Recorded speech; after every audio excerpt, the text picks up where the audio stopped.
Halo semuanya, nama saya Teri Tanzana. Saat ini umur saya 20 tahun. Kesibukan saya saat ini berkuliah jurusan Sastra Inggris di Universitas Negeri Jakarta. Selain berkuliah juga saya sedang mengikuti program magang diselenggarakan oleh LIPI atau Lembaga Ilmu Pengetahuan Indonesia. Saya seorang penyintas COVID-19.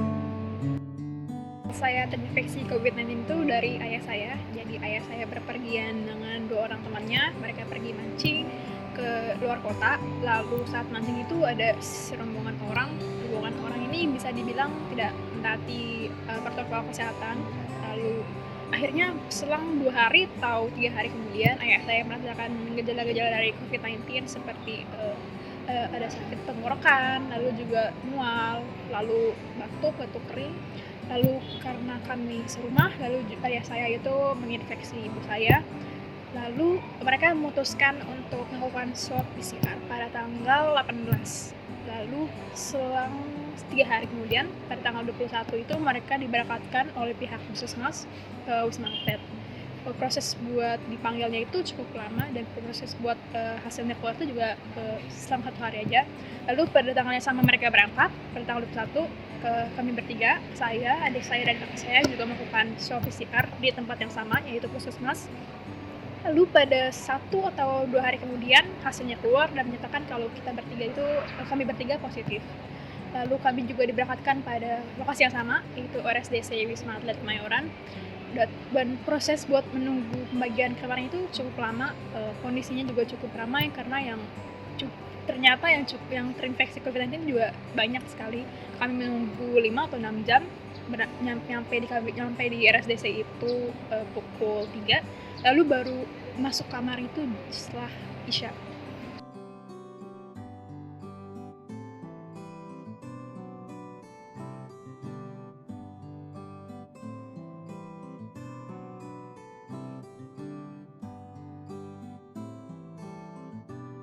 Room tour aja kali ya, room tour ya.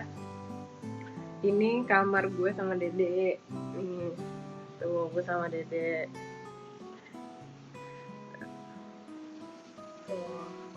Nah, ini kamar Jaka. Ini kamar Jaka. Ini Dede kayak jemur. Ini luarnya kayak gini nih. Ada Dede lagi ngejemur. Ini terus ini kamar mandi nih. Dede si Jaka lagi mandi. Nah, ini kayak ruang tamunya gitu. Semenjak terinfeksi COVID-19, jadi saya lebih merhatikan kondisi diri. Seenggaknya olahraga itu sehari sekali. Lalu juga setiap makan pagi, siang, dan sore itu harus ada buah. Lalu juga vitamin itu nggak boleh dilupakan. Dan buat pengganti buah itu biasanya jadi yogurt probiotik. Lalu kalau setiap buah makan itu harus ada daging, karbohidrat, lalu juga sayuran juga harus ada. Lalu saya juga minuman, jadi menghindari minuman dingin dan bergula. Pesan saya kepada seluruh masyarakat Indonesia, taati seluruh protokol kesehatan, gunakan masker, cuci tangan selama kurang lebih 20 detik, bawa hand sanitizer kemanapun kalian pergi, lalu sebisa mungkin kurangi aktivitas di luar rumah, lakukan semuanya secara online atau daring, lalu juga perhatikan kondisi tubuh kalian, makan makanan yang bergizi, yang lengkap, dan juga buah-buahan, vitamin, dan jika kalian memang punya penyakit dalam atau penyakit penyerta, jangan lupa check up. Tapi juga kurangi aktivitas ke rumah sakit karena seperti yang kita tahu, rumah sakit adalah tempat di mana orang-orang yang sakit dirawat. Terima kasih.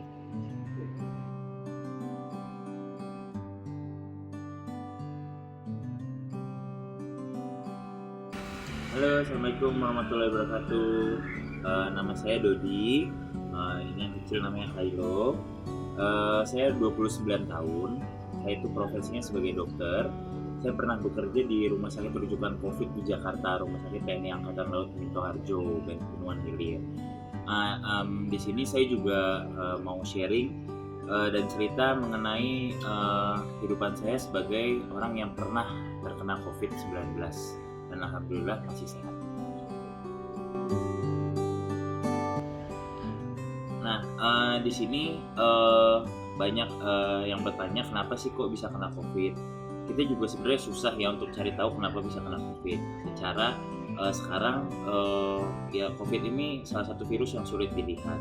Tapi yang jelas saya bisa terkena ya karena keluarga saya mayoritas kerja di rumah sakit pertama. Itu masih memungkinkan membawa penularan ke rumah. Yang kedua juga saya masih kadang-kadang ke restoran pergi makan bersama, kadang saya ke mall, saya juga kadang bersepeda, dan masih banyak kegiatan yang saya lakukan di luar rumah yang itu juga memungkinkan bisanya saya terjangkit oleh corona. Jadi untuk dicari kenapanya susah ya, cuman ya mungkin salah satu dari itu semua gitu.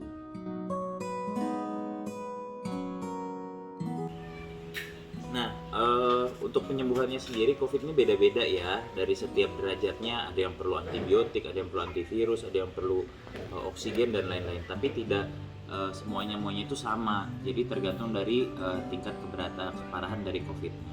Kalau saya waktu itu terkena gejala ringan, jadi kita cukup vitamin dan olahraga aja. Terus kita juga harus hidup sehat, makan yang banyak. Terus yang penting kita tidak stres, ya karena stres itu adalah musuh terberatnya COVID.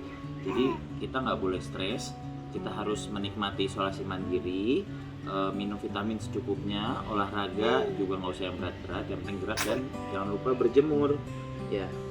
Jadi kurang lebih untuk vitamin kita konsumsi, untuk lebih jelasnya sih harus tanya dokter ya, jangan asal beli main obat dan kata tetangga aja. Kita harus sesuai dengan anjuran dokter. Begitu juga sama si kecil ini, sudah pernah COVID juga dan sudah sembuh juga, ya nggak?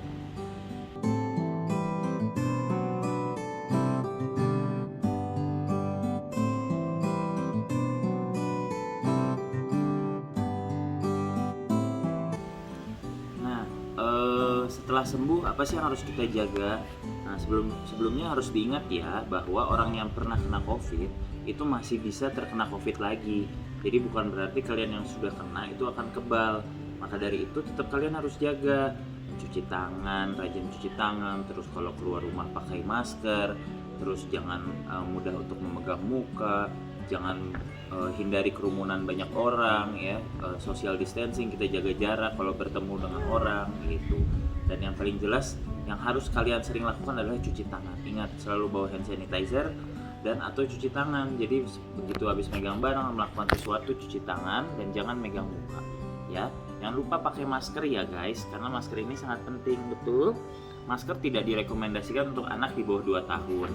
Jadi yang dewasa yang pakai masker. Sebisa mungkin anak di bawah 2 tahun ya jangan diajak jalan-jalan kalau memang tidak bisa memakai masker dan takut. Lebih seperti itu. Sisanya tetap jalani hidup, olahraga, berdoa, ya olahraga tetap kita lakukan, makan yang sehat, terus juga tidur yang cukup, jangan terlalu malam, jangan stres. Iya, oke.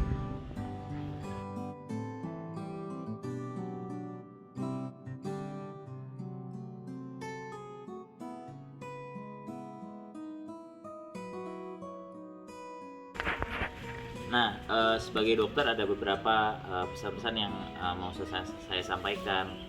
Yang pertama, yaitu ya, kalian tetap harus pakai masker, jangan malas pakai masker. Masker itu bukan hanya melindungi diri kita sendiri, tapi kita melindungi orang lain. Gitu. Yang kedua, cuci tangan, menjaga jarak, kurangi kerumunan-kerumunan atau bertemu dengan banyak teman-teman gitu. Yang kedua, tetap harus olahraga. Tidak perlu terlalu takut dengan COVID ya, semua ikuti protokol dari pemerintah punya karena sekarang lebih mudah diakses. Jadi untuk jika terkena ada gejala silahkan datang ke puskesmas setempat untuk berobat. Jangan percaya kata tetangga kecuali tetangganya dokter, jangan percaya kata media ya kecuali Anda dokter dan mengerti. Jadi semuanya itu tanyalah sama yang mengerti, tanya sama dokter, sama perawat atau nakes-nakes yang lainnya. Berikutnya tetap makan sehat, olahraga rutin, berjemur, konsumsi vitamin sebutuhnya aja ya, karena konsumsi vitamin berlebihan setiap hari minum vitamin selama 1 tahun juga tidak baik. Jadi konsumsilah vitamin-vitamin itu hanya seperlunya. Kalau bingung tanya dokter, jangan baca Google terus diaplikasikan. Oke? Ya, dadah.